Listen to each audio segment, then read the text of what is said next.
El otro día estábamos de turno con unos compañeros de trabajo y estábamos conversando sobre la atención de un paro cardiorrespiratorio.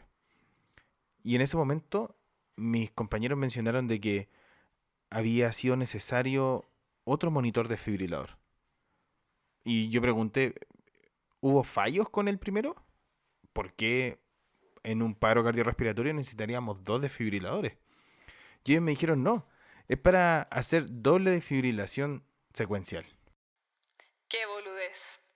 Esa es la pequeña voz de mi mente. Pero la verdad es que desconocía de la técnica. Y luego me puse a investigar y a leer para poder entender cuál podría ser la necesidad real de tener dos desfibriladores para poder atender una fibrilación ventricular refractaria. Si quieres saber más de esta técnica o te interesa el tema, no te pierdas el episodio de hoy.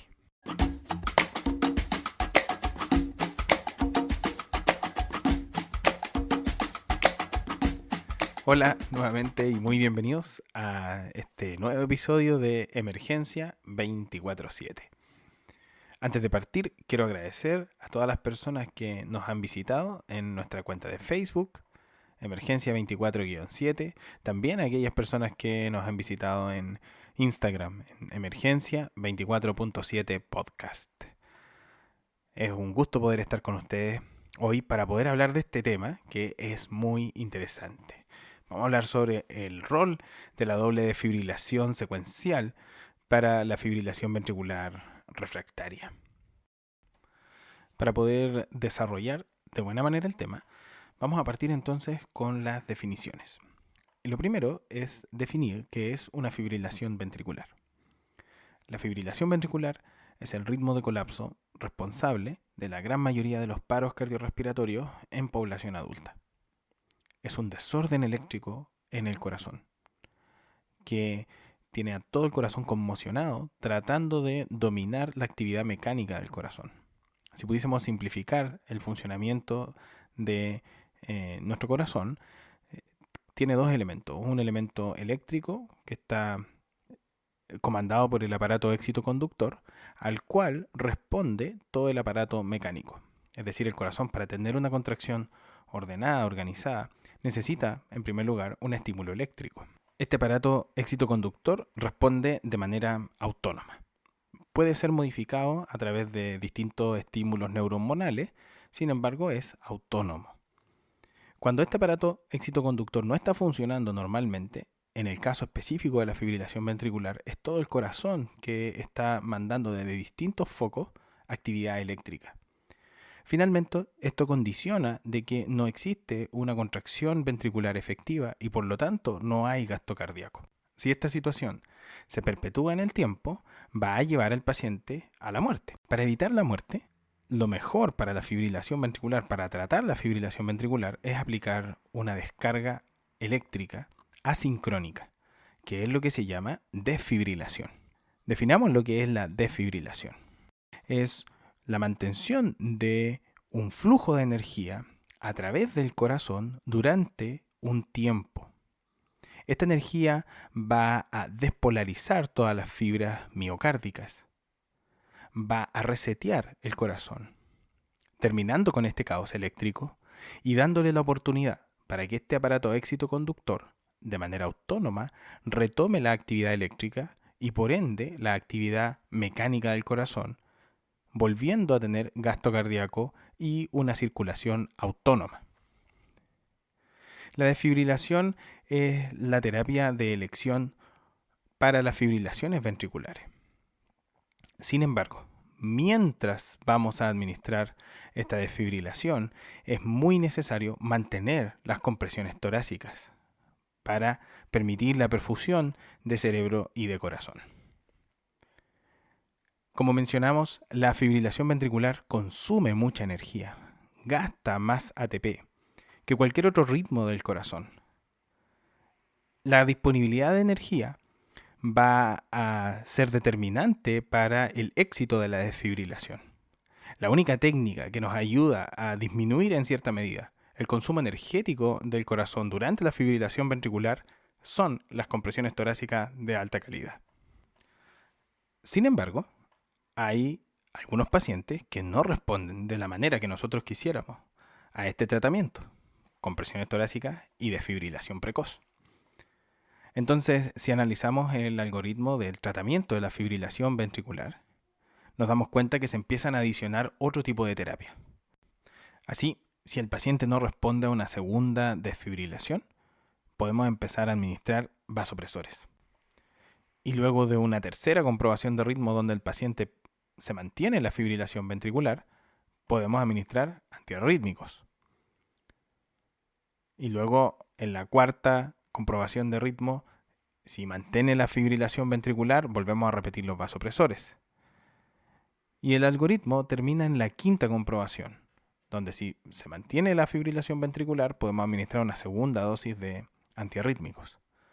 Y si ustedes se dan cuenta, pueden revisar los flujogramas, ya sea de la Sociedad Americana del Corazón como el Comité Europeo de Resucitación, ahí termina el tratamiento para la fibrilación ventricular. Sin embargo, existen fibrilaciones ventriculares que se van a mantener, y es lo que denominamos fibrilación ventricular refractaria. De acuerdo a la definición de la AJA, propuesta por ellos, una fibrilación ventricular refractaria es la que no se logra terminar con una desfibrilación. Hace unos minutos hablamos sobre cuáles eran los efectos de la desfibrilación sobre la fibrilación ventricular. Está medido un tiempo aproximado de 400 milisegundos en los cuales, posterior a la descarga, vamos a tener el término total de la fibrilación ventricular, lo que va a dar paso a otros ritmos, potencialmente asistolía o actividad eléctrica sin pulso. Pero en la fibrilación ventricular refractaria, la administración de la desfibrilación no provoca cambios en el ritmo. Y tampoco lo hacen las terapias que hemos ido adicionando para poder tratar al paciente, dar el soporte de vida. Es decir, la refractariedad está dado porque no responde a la terapia eléctrica, pero tampoco ha respondido a la dosis de vasopresores o a la dosis de los antiarrítmicos. No hay cambios a lo largo de la reanimación. Es importante tener esto en mente porque también existen fibrilaciones ventriculares que se denominan recurrentes o persistentes, donde el paciente en todas las comprobaciones de ritmo está en fibrilación ventricular. Sin embargo, no es que esté siendo refractaria al tratamiento. Si pudiéramos analizar lo que sucede especialmente en el ritmo después de la desfibrilación, veríamos que la fibrilación ventricular es anulada y que a lo largo de los 2 minutos en las compresiones torácicas hay una condición médica subyacente que hace que el paciente vuelva a entrar en ciclos de fibrilación ventricular. Un ejemplo podría ser un paciente que logra el retorno a la circulación espontánea y posteriormente en los cuidados postparo vuelve a presentar fibrilaciones ventriculares. Hay una condición médica que está haciendo que este ritmo vuelva a persistir, vuelva a recurrir. Pero no es, en estricto rigor, una fibrilación ventricular refractaria. Y es importante tener esto en mente porque el tratamiento de la doble desfibrilación secuencial es solo para fibrilaciones ventriculares refractarias. Antes de continuar, es necesario señalar de que este tratamiento no es tan nuevo. Está escrito desde el año 1994, cuando publicaron un par de cardiólogos la revisión de 5 casos de pacientes que estando en pabellón de electrofisiología hicieron fibrilaciones ventriculares que no respondieron de manera habitual al tratamiento que le estaban dando, fibrilaciones ventriculares refractarias. Y el tratamiento alternativo fue darle doble desfibrilación externa, y lo que consiste en tener otro monitor y administrar 2 desfibrilaciones al mismo tiempo. Y estos pacientes, los 5, lograron el retorno a la circulación espontánea, sin lograr alta hospitalaria, pero lograron el retorno a la circulación espontánea. Y este estudio fue publicado. Sin embargo, el tratamiento quedó abandonado, no hubo más estudios hasta el año 2010-2014, donde nuevamente, por decirlo de alguna forma, empezó a estar de moda. Ya que siempre, desde el punto de vista clínico, han existido pacientes que no logran responder de la manera que uno esperaría al protocolo estándar o al manejo estándar de la fibrilación ventricular. Lo que deja el desafío para los equipos de salud de qué más le podemos ofrecer a este paciente. Bueno, hay 3 alternativas, todas en estudio, de qué le podríamos ofrecer a un paciente en fibrilación ventricular refractaria.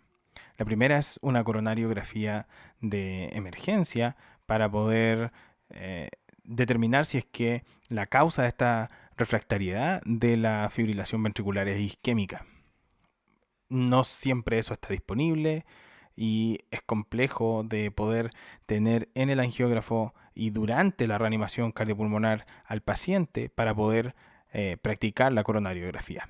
No es imposible, pero tal vez es difícil de poder operacionalizar.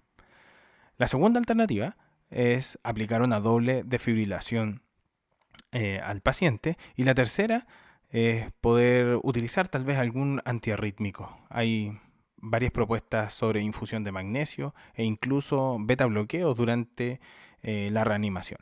Sin embargo, en este episodio nos vamos a centrar solo y exclusivamente en poder describir, desde el punto de vista teórico, en qué consiste una doble defibrilación secuencial. ¿Y por qué digo describir? Porque lamentablemente no existe la evidencia científica que hoy necesitamos para poder incorporarla dentro de los protocolos de reanimación internacional. Y eso tal vez es lo más importante de poder establecer de esta terapia. No está contemplado en ningún protocolo internacional, en ninguna guía, no es una recomendación, como sí lo son las otras técnicas de reanimación. Sin embargo, pese a que no ha sido incorporado a los protocolos de reanimación internacionales, sí está dentro de protocolos de reanimación de algunas agencias en particular, en Estados Unidos, en Canadá, en Inglaterra. Y esto es porque cuando van a incorporar alguna técnica específica en las guías de reanimación internacionales, estas van sustentadas por una serie de estudios. Evidentemente, una técnica que no tiene los estudios no puede ser sugerida ni planteada desde las guías de reanimación internacionales. Pero entonces, ¿por qué existen los protocolos locales? Bueno, porque las personas que trabajamos directamente con pacientes críticos en escenarios prehospitalarios o de urgencia, sabemos de que hay una infinidad de pacientes que no siempre están descritos en los protocolos. Los protocolos se hacen para la mayoría de los pacientes, pero hay enfermos que van a salir de ese espectro. Y por ese motivo está incluido en los protocolos de algunas agencias prehospitalarias. Y estas agencias prehospitalarias se han visto expuestas a este tipo de pacientes. La verdad es que no existe la evidencia científica que nosotros desearíamos tener al momento, pero sí hay serie de revisiones de casos, hay estudios descriptivos, retrospectivos la gran mayoría, pero donde se pueden analizar revisiones de casos clínicos como lo que hicieron los paramédicos de Londres, donde revisaron 45 casos de pacientes con fibrilación ventricular refractaria y el éxito en el retorno a la circulación espontánea de utilizar la doble desfibrilación. Y aquí me gustaría hacer un primer análisis. Por eso es importante que cada institución tenga su protocolo de reanimación local. Las guías internacionales nos van a mostrar las grandes directrices, pero los protocolos de reanimación local se adecúan al perfil epidemiológico de pacientes que tengo, a los recursos disponibles que yo tengo, a el nivel de entrenamiento de las personas que trabajan en la institución. Por ende, el llamado, o más allá que el llamado, lo que nosotros tenemos que perseguir es tomar la evidencia científica, contrastarlo con las guías de reanimación, pero también hacer una propuesta local de cómo vamos a implementar, cómo operacionalizar el protocolo de reanimación, cómo aterrizarlo a mi realidad. Bien, pero volvamos entonces a la doble defibrilación secuencial. Desde el punto de vista teórico, hay 3 tesis de cómo funciona la doble desfibrilación. La primera de ellas establece de que hay fibrilaciones ventriculares que van a necesitar más energía para poder despolarizar completamente, anular completamente aquellos focos que están propagando la fibrilación ventricular. Y como necesitan más energía, es necesario contar con un segundo monitor desfibrilador. La segunda teoría es que en la posición habitual que nosotros hacemos la desfibrilación, con palas o parches, para esternal derecha, bajo la clavícula y en la zona apical del ápex, hay una porción del corazón que no necesariamente se ve tan expuesta a la energía. Y esa zona es la cara posterior y lateral del ventrículo izquierdo, donde puede quedar algún foco que siga propagando la fibrilación ventricular. Y como los miocitos son un sincicio, es decir, la conexión celular es demasiado estrecha, es muy fácil, si queda algún foco que no fue despolarizado, volver a propagar la fibrilación ventricular. Y una tercera teoría que plantea que la primera descarga lo que hace es disminuir la impedancia, hacer más susceptible, por decirlo de alguna forma, la fibrilación ventricular a la segunda descarga que va a recibir. La verdad, no sabemos cuál de ellas es la que funciona, por eso se dicen las teorías. En relación a la tercera, más de alguien puede estar pensando, bueno, pero ¿no es que las dos desfibrilaciones se entregan al mismo tiempo? ¿Por qué una va a disminuir la impedancia o va a hacer que la segunda sea más efectiva? Bien, lo primero es que entregar dos desfibrilaciones en el mismo momento, es decir, en la misma fracción de tiempo del punto de vista de humano, la verdad es muy improbable, ya que son milisegundos los que cuenta el monitor al momento de entregar la descarga. Es por ese motivo de que la doble desfibrilación se denomina doble desfibrilación secuencial. Va a haber una diferencia de tiempo en la administración de las descargas. Sin embargo, esta diferencia de tiempo debe ser medida. No debe ser mayor a 4.5 segundos. Hasta aquí hemos revisado todos los aspectos teóricos. Definimos la fibrilación ventricular, determinamos qué es lo que hace una desfibrilación, describimos qué es lo que es una fibrilación ventricular refractaria y hemos hablado de las teorías que están detrás de la doble desfibrilación secuencial. Sin embargo, ¿y cómo lo hago? ¿En qué momento de la reanimación? Lo que les voy a contar a continuación es lo que hacen estas agencias que tienen descrito los protocolos de la doble desfibrilación secuencial y cómo lo llevan a cabo en un escenario real. Acá no hay nada establecido y es cómo ellos han incorporado la técnica a lo largo del tiempo. Por lo tanto, podría tener algunas modificaciones dependiendo de la realidad local.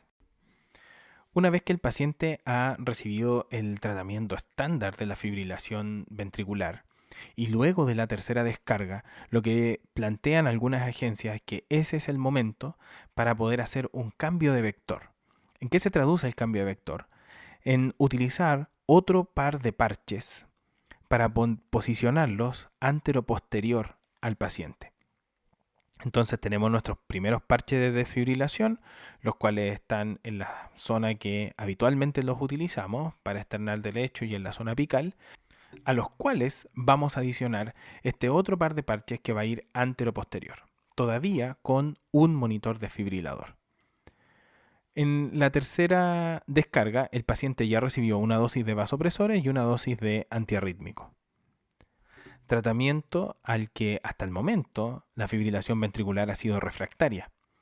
Por lo tanto, lo que plantean es, antes de hacer la doble desfibrilación, aplicar un cambio en el vector de la energía, es decir, aplicar energía en otra posición de los parches, todavía con un solo monitor. A esta altura, el monitor debería estar siendo descargado con la energía máxima disponible. Luego de completar las descargas 4 y 5, si es que el paciente se mantiene en la fibrilación ventricular, recién ahí incorporar el segundo monitor desfibrilador. Antes de incorporar la doble desfibrilación secuencial hay que verificar algunas cosas. Primero, verificar que los parches estén en buena posición y adheridos a la piel del paciente. Que el paciente ya haya recibido las 2 dosis de antiarrítmico. La descarga que esté recibiendo el paciente que sea en la dosis máxima que permite el monitor desfibrilador. y a la vez haber tratado aquellas causas en las H y las T que podrían estar precipitando, que podrían estar condicionando la mantención de la fibrilación ventricular. Y por sobre todo, que el paciente a lo largo de toda la reanimación ha recibido RCP de alta calidad. Una vez verificado todos estos pasos y nuestro paciente se mantiene en fibrilación ventricular, vamos a incorporar el segundo monitor desfibrilador. Entonces vamos a tener el primer monitor conectado a los parches antero-posterior y el segundo monitor conectado a los parches en la zona antero-anterior, para externar derecha y en la zona apical. Ambos van a ser cargados a la dosis máxima de energía. Y cuando corresponda, es decir, después de los 2 minutos de la última desfibrilación, vamos a presionar esos botones de shock. Como mencioné hace un momento atrás, no necesariamente que yo los apriete de manera simultánea se va a traducir en que la energía se va a entregar de manera simultánea. Lo que sí hay que hacer es poder administrarlos con una diferencia de tiempo que sea entre los 0,5 segundos a los 4,5 segundos.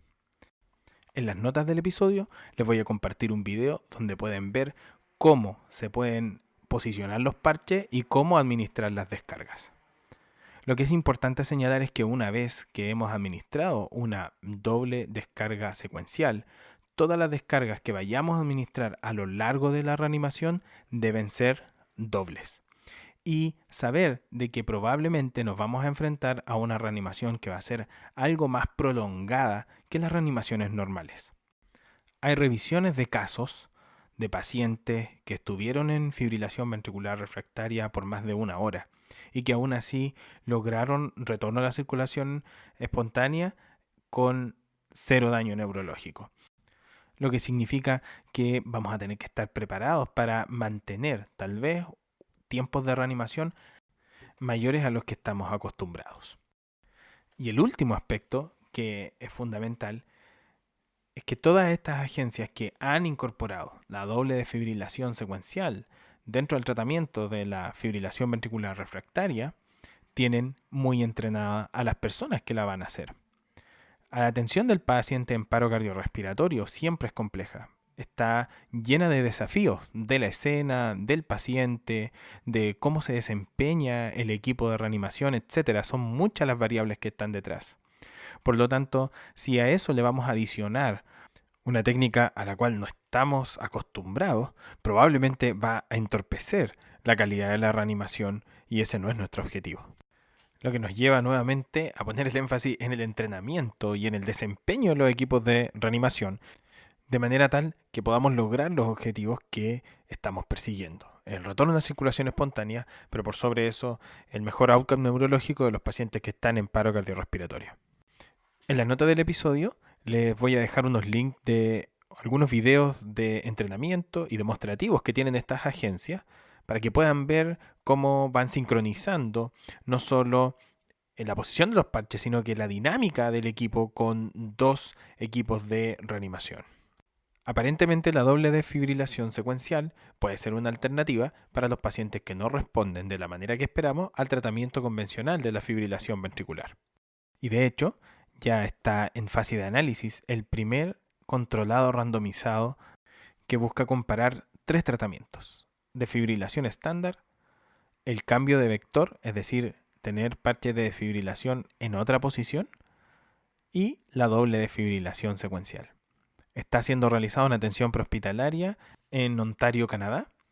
Logró recopilar los datos de 173 pacientes y está en fase de análisis. Nuevamente en las notas del episodio vas a poder encontrar el link para ver el estado del avance de la publicación y cuáles son los objetivos del estudio. Antes de ir a las conclusiones del episodio, me gustaría volver a poner el énfasis de que la clave no es solo la doble desfibrilación secuencial. Aparentemente tiene un rol clínico importante y tal vez este estudio nos va a ayudar a dilucidar esto. Sin embargo, el paciente que está cursando con una fibrilación ventricular lo que necesita son todas las medidas implementadas en la cadena de sobrevida del paciente adulto. No solo va a necesitar la doble desfibrilación secuencial, es un paciente que va a necesitar de los cuidados postparo y de la rehabilitación, al igual que el resto de los pacientes. A veces cometemos el error de poner solo el énfasis en una técnica o en algún procedimiento en específico y nos olvidamos que todos los pacientes en paro cardiorrespiratorio necesitan a un sistema para salvar la vida. A veces hay que desfibrilar a las personas, pero siempre hay que dar RCP de alta calidad.